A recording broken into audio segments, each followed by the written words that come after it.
নমস্কার বন্ধুরা, বাঙালি রান্না বান্নায় আপনাদের সবাইকে স্বাগত। আমার আজকের রেসিপি হলো ডিমের ঝোল। অনেকেই অনেক রকমভাবে পারেন, তো আমি কিভাবে বানাই সেটাই আমি আপনাদের সঙ্গে শেয়ার করছি। চলুন দেখে নেওয়া যাক আমার আজকের রেসিপি ডিমের ঝোল। সর্বপ্রথম ডিমের ঝোল বানানোর জন্য আমাদের লাগবে ডিম আর আলু। আমি এখানে আগে থেকেই 6টা ডিম সেদ্ধ করে রেখে দিয়েছি, আর 4টে আলুকে দুফালি করে এরকম সাইজের কেটে নিয়ে ডিমের সঙ্গে সেদ্ধ করে রেখে দিয়েছি। মশলার জন্য আমি নিয়ে নিয়েছি এখানে 2টো মাঝারি সাইজের পেঁয়াজ কেটে নিয়েছি, এখানে আদা নিয়েছি, এখানে রসুন। এগুলো আমি এখন মিক্সিতে দেব। ফোড়নের জন্য লাগছে একটা মাঝারি সাইজের পেঁয়াজ কুচি কুচি করে রেখে দিয়েছি, এটা আমি পরে ফোড়নে কাজে লাগাবো। এখন আমি একটা মিক্সি বাটিতে একে একে সব মশলাগুলো দিয়ে দেবো। দিয়ে দিচ্ছি রসুন, আদা আর পেঁয়াজ কুচি, আর দিয়ে দিচ্ছি অল্প পরিমাণে জল। আমি এখন এই সমস্ত মশলাটা পেস্ট বানিয়ে নেব। এদিকে দেখুন মশলাটা আমার মিহি করে পেস্ট করে নেওয়া হয়ে গেছে। এখন আমি ডিমটা ভাজতে যাব। এদিকে আমি গ্যাসটা জ্বেলে দিলাম, কড়াইটা একটা বসিয়ে দিলাম। কড়াইটা গরম হতে হতে আমি ডিমে লবণ আর হলুদটা মাখিয়ে নেব। এখন আমি ডিমের মধ্যে দিয়ে দিচ্ছি লবণ, এই একই সাথে আলুর মধ্যেও অল্প অল্প দিয়ে দেব। লবণ দেওয়া হয়ে গেলে এখন দিচ্ছি হলুদ গুঁড়ো।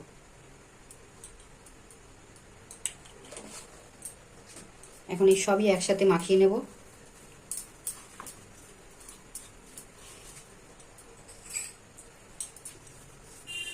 এই সেদ্ধ করা ডিমগুলো আমি তেলে ছাড়ার আগে একটু করে চিড়ে দেব, কারণ তেলে দিলে ডিম ফাটে। এই চিড়ে দিলে কি আর ডিমটা ফাটবে না। এই জন্য আমি সব ডিমগুলো একটা করে ফালি দিয়ে দিচ্ছি, যাতে তেলটা গায়ে না ছেটে।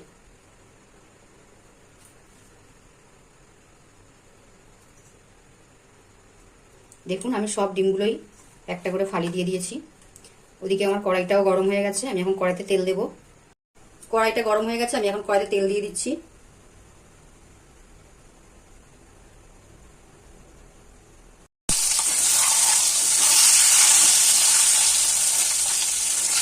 দেখুন তেলটা গরম হয়ে গেলে ডিমগুলো ছেড়ে দিয়েছি, এখন একটু নাড়াচাড়া করে দিচ্ছি।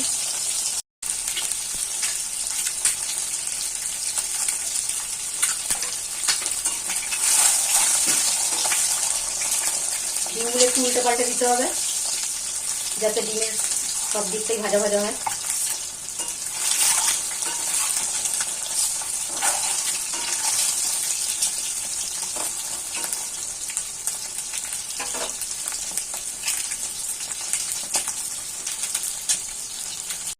দেখুন ডিমগুলো ছিঁড়ে দেওয়ার কারণে কিন্তু একটুও তেল ছিটছে না ডিমের থেকে, খুব সুন্দরভাবে ভাজা হয়ে যাচ্ছে।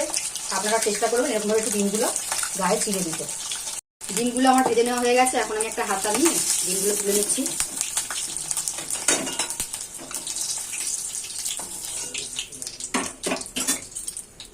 এখন আমি এই একই তেলে এই সেদ্ধ করে রাখা আলুগুলো একটু ভেজে নেব।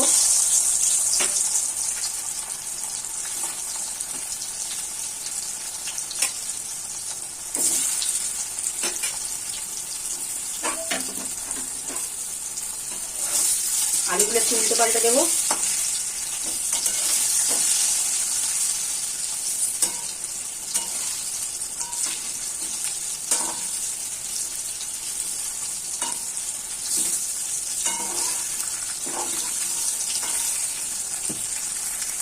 এদিকে আলুগুলো আমার হালকা করে ভেজে নেওয়া হয়ে গেছে, আমি আবার হাতার সাহায্যে তুলে নিচ্ছি আলুগুলো।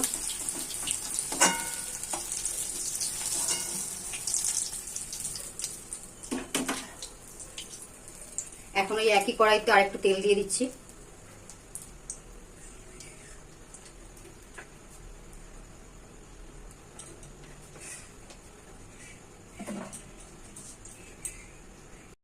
তেলটা গরম হয়ে গেছে, এখন আমি দিয়ে দিচ্ছি কিছুটা গোটা জিরে।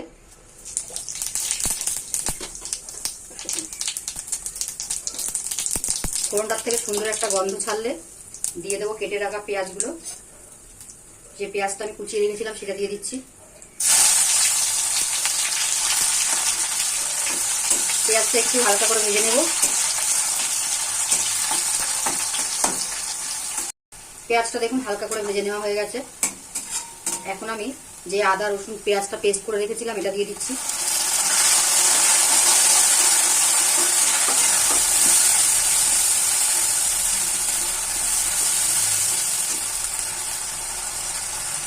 আর একটা টমেটোকে 4 ফালি করে রেখেছিলাম, এটা দিয়ে দিলাম।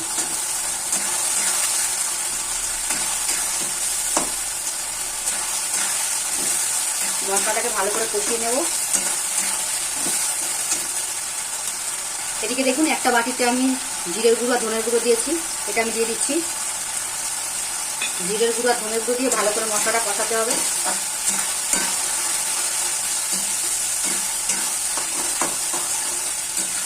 এখন আমি লবণ আর হলুদটা ব্যবহার করিনি, আর একটু কষিয়ে নিয়ে তারপরে ব্যবহার করবো লবণ আর হলুদটা। গ্যাসটাকে একটু আস্তে দিয়ে দিচ্ছি।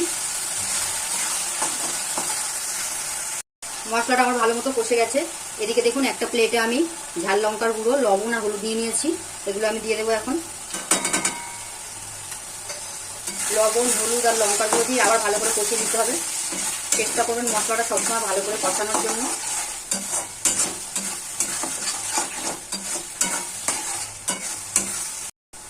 এখন আমি অল্প পরিমাণে জল দিয়ে দিয়েছি মশলাটা আর একটু কষানোর জন্য। জল দিয়ে মশলাটা একটু নেড়ে ছেড়ে একটা ঢাকা দিয়ে দেবো, যাতে মশলাটা একটু ভালো মতো কষে যায় আর মশলাটার থেকে তেল ছেড়ে দেয়।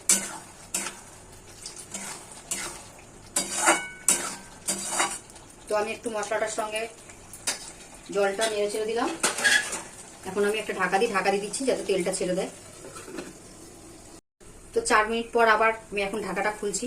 দেখুন মশলাটার থেকে কি সুন্দর তেল ছেড়ে দিয়েছে। আমি আবার একটু নাড়াচাড়া করে দিলাম।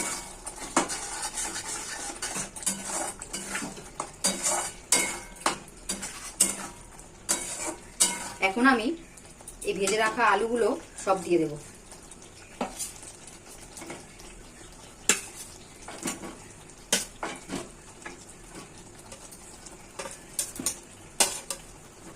আলুগুলো দিয়ে আবার একটু কষিয়ে নেব,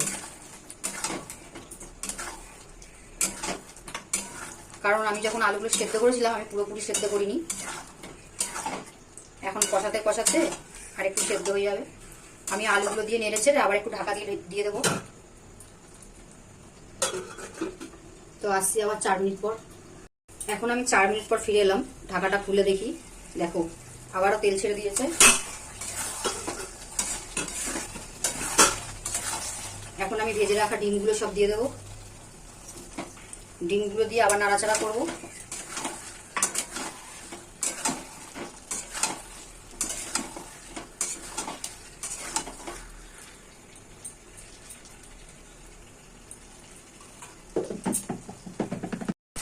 দেখো ডিমটা দেওয়ার পর আমি নাড়াচাড়া করে নিয়েছিলাম, আমি আবার একটু নাড়াচাড়া করে দিচ্ছি।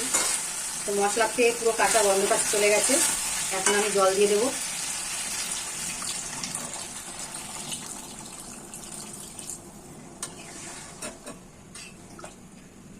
জলটা দিয়ে একটু নাড়াচাড়া করে দেবো।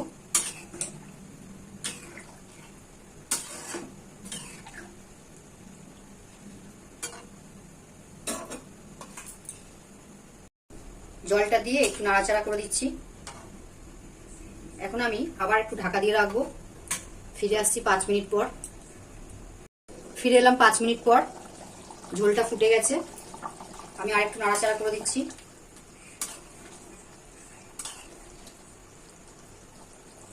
আলুটা একবার দেখে নিই সেদ্ধ হয়েছে নাকি।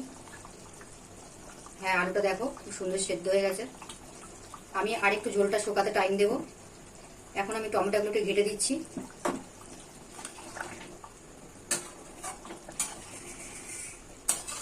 এই সময় লবণটা চেক করে নিতে পারেন কম বেশি হলে।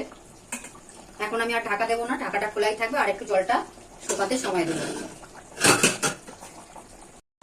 দেখুন ডিমের ঝোল আমার রেডি হয়ে গেছে। এখন আমি গ্যাসটা অফ করে দেবো। এখানে একটা চামচে নিয়ে নিচ্ছি আমি একটু গরম মশলার গুঁড়ো, এটাকে আমি ছড়িয়ে দিচ্ছি পুরো জায়গাটায়। গরম মশলার গুঁড়োটা দিয়ে একটু নাড়াচাড়া করে মিশিয়ে দিতে হবে।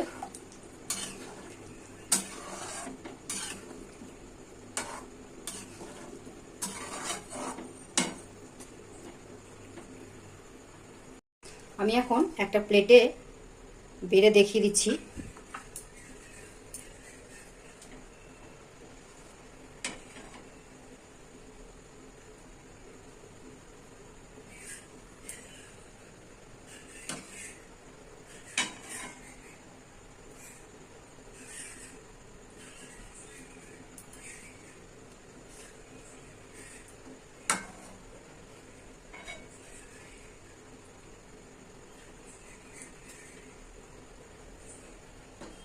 রেসিপিটা কেমন লাগলো অবশ্যই জানাবেন। যদি ভালো লেগে থাকে একটা লাইক কমেন্ট শেয়ার করে দেবেন। আর যে সকল বন্ধু আমার চ্যানেলে নতুন আছেন তারা অবশ্যই একটা সাবস্ক্রাইব করে দেবেন। সবাইকে অনেক অনেক ধন্যবাদ।